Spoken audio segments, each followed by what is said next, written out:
Kausapin ko yung may-ari. Palit na lang ng Kuromi.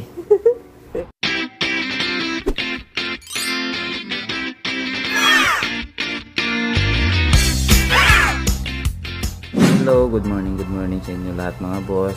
Ito pala yung appliances na napanalunan natin kagabi, yung Sunlux na ayan, parang mini oven or bread toaster. Ayan. Sa totoo lang medyo may presyo to mga boss, no, kasi appliances to, pero kasi hindi ako ganun ka-interesado kasi nga 110 volt lang siya mga boss. And meron na rin akong ganito bread toaster, ganito rin yung brand, kaya alam kong 110 lang kasi Taiwan company to. Ngayon kagabi sinubukan kong i-chat yung may-ari kung pwede ko siya ipalit sa Kuromi, kasi sabi ko gustong gusto ko yung Kuromi. Sabi ko at sabi ko sa kanya, mukhang hindi ka naman logi sir kasi mas mahal itong napanalunan ko para dyan sa Kuromi.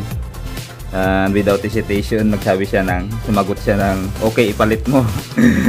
Kaya ngayon pupunta ako doon at ibalik ko to mga boss para makuha ko si Kuromi. Yay, let's go. Samahan niyo ako, paano natin si Kuromi. Ibalik natin to mga boss. See you later, bye bye.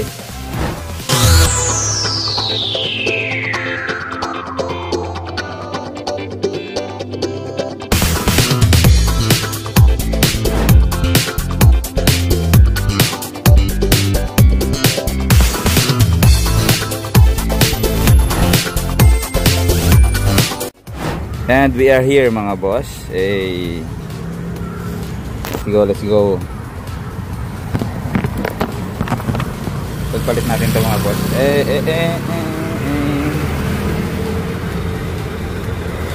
Tara. Ayun si Kuromi.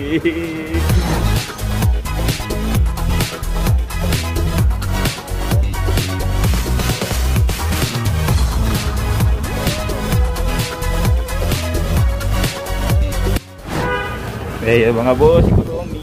Hi. Parang maliit lang siya tingnan mga boss, pero malaki po yan mga boss. Mas malaki pa yun sa mga nakuha ko dati sa live ko na yung mga malalaking stuffed toy ko doon, mas malaki pa ito. Ayun na siya, binalik na natin doon. Hey. Taran. Oh, see you in my next video mga boss. Kung hindi na yata ako babalik dito. Kasi nakuha ko na to. So, thank you sa may-ari, shout out kay boss na pumayag siya na i-exchange natin yung nakuha natin kagabi. So hanggang dito na lang mga boss, see you in my next video, bye bye.